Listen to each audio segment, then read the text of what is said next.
ഹൗല എന്ന ദിക്ർ ചൊല്ലിയാൽ കിട്ടുന്ന നേട്ടങ്ങൾ എണ്ണിയാൽ ഒതുങ്ങാത്തതാണ്. മുസ്ലിമേ, മുസ്ലിമത്തേ, മരിക്കുന്ന സമയത്ത് ആശ്വാസമാണ്. ആരാണ് ഈ ലോകത്ത് എന്ന് ഇവിടെ പറയാതുള്ളത്?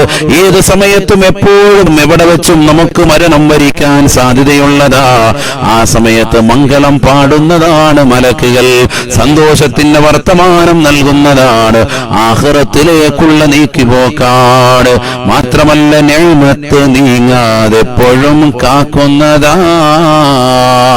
നിനക്കുള്ള വാഹനം, നിനക്കുള്ള വീട്, നിനക്കുള്ള കുടുംബം, എല്ലാവിധ അനുഗ്രഹങ്ങളും അല്ലാഹു നിലനിർത്താൻ ഉപകരിക്കുന്നതാണ്. ഈ ലാ ഹൗല ചൊല്ലിക്കൊണ്ട് നിലകൊള്ളണേ. ഖബറിൽ കടന്നാൽ കണ്ടു തന്നറിയേണ്ടതാ, ക്ലേശത്തിനെന്നും എപ്പോഴും ഉതകുന്നതാ.